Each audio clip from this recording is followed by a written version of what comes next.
Good morning, ladies and gentlemen. Welcome back to another episode here on European Confessions. The following confession that you're going to be listening to, it is a testimony of a message that one of our dear sister sent to us, and the testimony it reads like this. This is what I found in my blesser's room. It was a forbidden room. It was full of soil that he had brought with him from his country, Nigeria, into Dubai. It was about 2 kg of soil that I saw inside of that forbidden room, and I lived to tell that tale. I do not want anyone else to go through what I went through. If you are someone that lives for the nice style, if you are a slay queen, if you believe that men, they need to give you money because you are so beautiful and you sell yourself to all of these men, one day you are going to come across someone that is either going to kill you or is going to use you for money rituals. I am a South African woman and I am aged 28 years. Brother, I would appreciate if you can post it as anonymous. I am not writing this to trend. If I wanted to, we have so many podcasts here in South Africa where I could have written to those podcasts so that I can appear live on camera.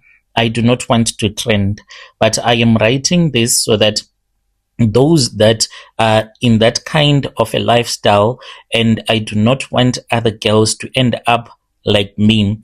I was saved by the grace of God. If it was not the grace of God, I could not be having the child that I have right now, because this Nigerian man, he had locked my womb because he had used me in his money rituals.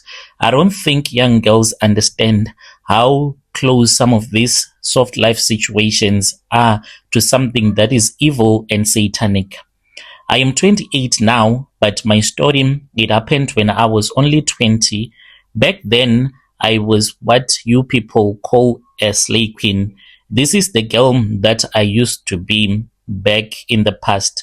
I was not this church-going person. I was someone that made sure that I was at each and every event.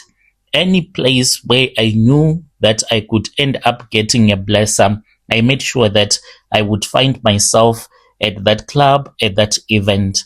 I would go there with my friends.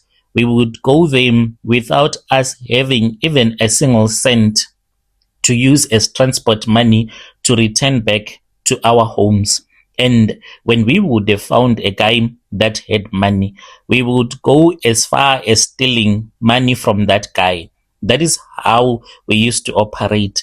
And if you are a man, most of the guys that we ended up with, some of these guys, they are your unexperienced guys that would have a big fight with their wives, and they are your rich guys. Then they show up at an event, they see the most beautiful slay queen, and they see her as someone that is so soft, more romantic than the woman that they would have left at home.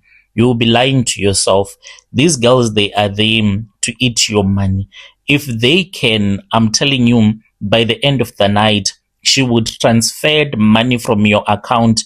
If she managed to get access to your account, she would do it without even thinking twice.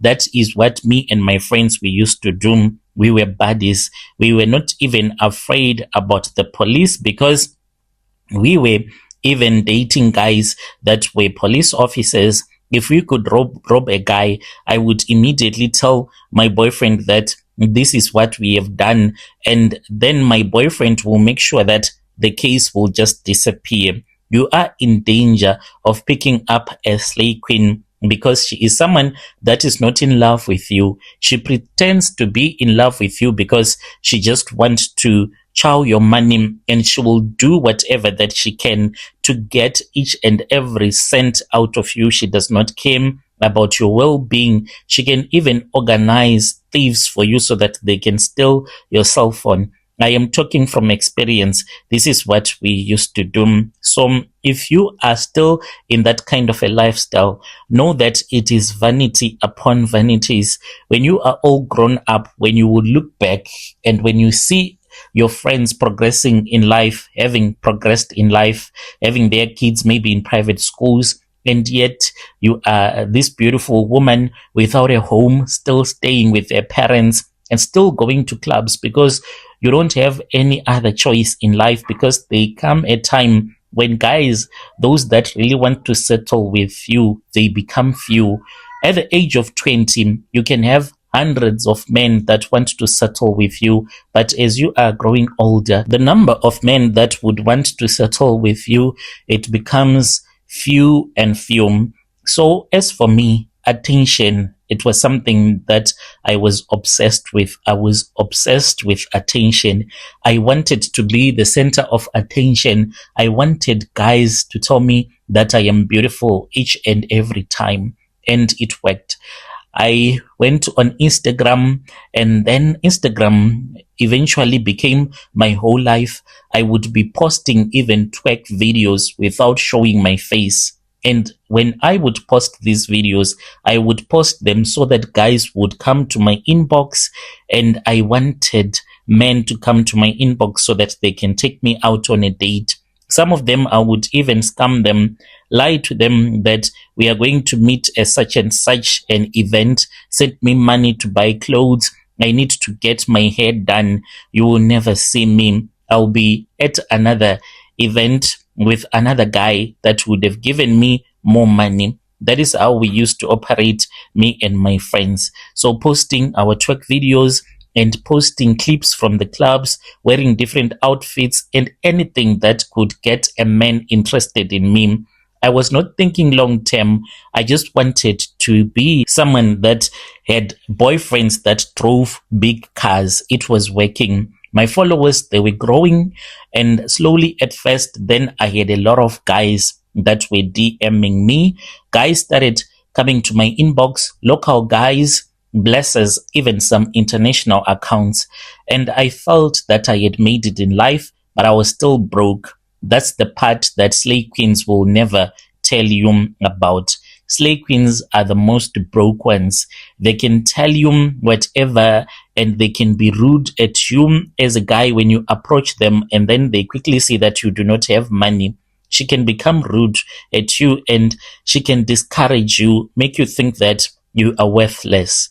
But slay queens are the most broke, sad girls like in the entire world. I used to be sad at all the times. I had to show up looking expensive. There were days when I would even sleep with some Somalian guys from our location so that I can get my nails done. So you will never know it after someone would have posted a picture that there is a guy that slept with her so that she can get those nails done. That is the part that us women will never tell you, no matter how rude we are to other men that do not have money. Then the Nigerian guy came to my inbox. This guy, when he came to my inbox, I wanted to ignore him because I saw his name and his surname. It sounded Nigerian. So when I got that DM, the Nigerian guy, at first I ignored it, but he kept messaging me. He kept on telling me that he loved the way that I moved my waist. I was not desperate to be dating Nigerians, especially someone that seemed not to be in South Africa, because I looked at his videos. None of his videos seemed to be in South Africa. So I said, why waste my time with someone that is in Nigeria? Maybe he's a scammer thinking that I am a rich girl and he would want to scam me.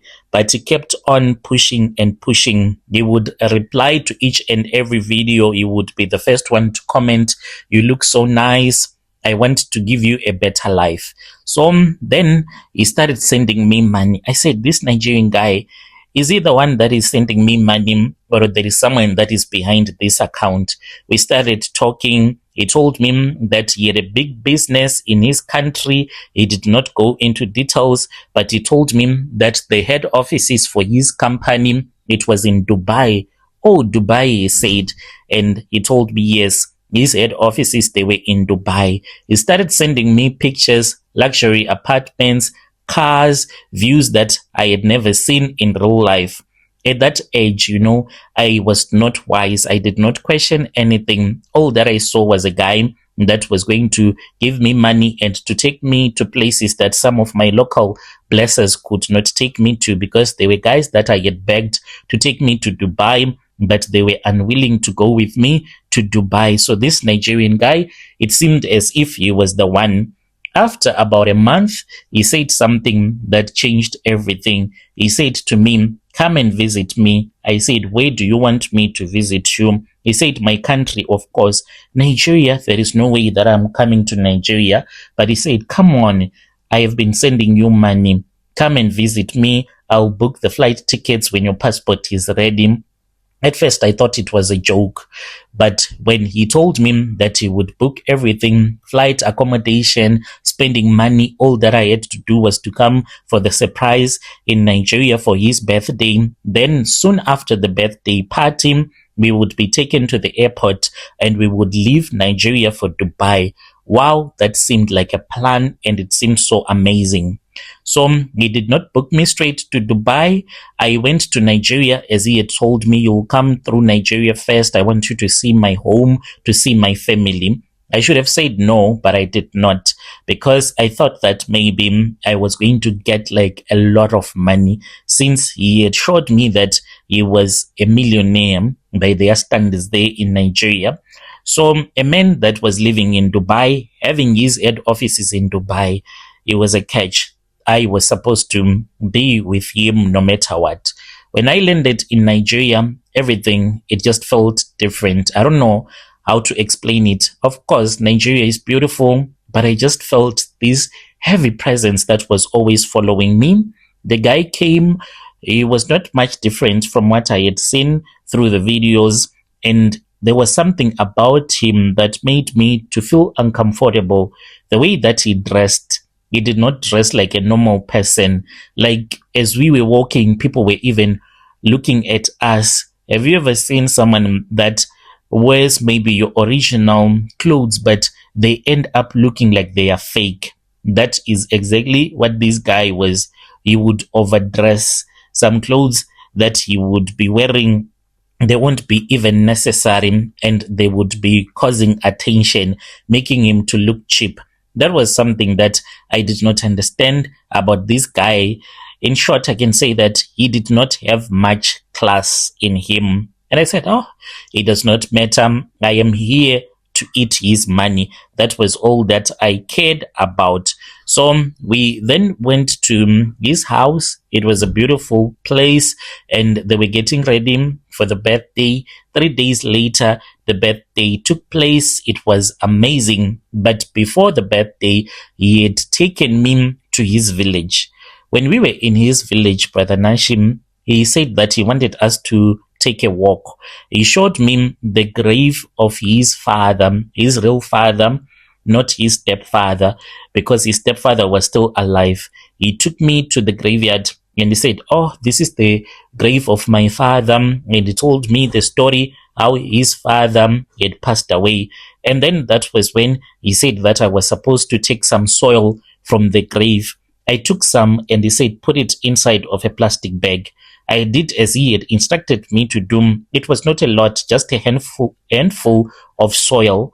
So I was afraid to refuse, because the guy had told me that he was going to give me a lot of money. We returned back to the city, and the birthday happened, the party, and after the party, we then went to the airport, flew straight to Dubai. When we arrived in Dubai, that was when I saw that my boyfriend, he was ultra rich. Everything changed. We had a luxury villa, city view, and in his house, expensive clothes everywhere. And he gave me money, and he told me that I was going to get more money in South Africa. So the house, it was too big for a man that did not have kids. And he told me about in this other room. He said to me, I should never go into that room. He never gave me any explanation. So my boyfriend, he was not always at home. He was always going to these business meetings. So I was bored. And one day I felt something telling me to go to that room. When I went to that room, I made probably the worst decision of my life. I will never forget that room. It did not look like anything that I had ever seen before. When I opened the door to that room, in the middle of the room there was a heap of soil. It was not a lot, maybe about 2 kgs of soil. And then I saw that around that heap of soil there were red candles. Many of them, they were arranged carefully in a circle.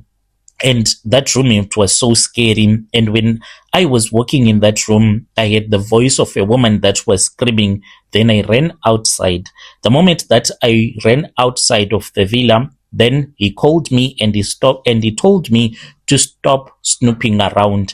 It was something that was so scary. He came to me on that very same day. That was when he broke up with me, for he said that I had messed up his rituals, and he said that he was going to put me on a private jet that took me back to South Africa. He said that he was still going to give me my money for the time that I had spent with him. He had already locked up my womb. This I learned after I had visited the pastor who prayed for me, who told me that my womb was stolen. So I was able to give birth after I had asked God for forgiveness for the lifestyle that I had been living. Even right now at 28, I still ask myself, what was I thinking going to Nigeria like that, meeting a guy on Instagram, no proper background check, no safety, nothing. I still think about the life that I was living back in those days. Please listen to me carefully. Not each and every blesser that you see coming to your inbox is a good guy. Some of these guys, they can end up killing you. You must think about the real life dangers. Do you know that human trafficking South Africa is for real? You can be trafficked to Russia and you can never be found again. You will live your whole life until they kill you being a prostitute. You can be taken to another country and they can steal your organs, your kidneys, and sell them to rich people. People are disappearing. And it starts exactly like my story. Hookups on social media, they are never a good thing. Please, Brother Nashim, post this because some girls are still in that kind of a lifestyle that I used to be before. I am not doing this because I want fame, but I want people to know that you can end up in the boot of a car after you would have been killed because you'll be chasing the soft life. Dear listeners, right there was a message that was sent to me by one of our dear sister. Let us try to speak with our dear sister in the comment section. Yo, strange things indeed, they do happen in this world.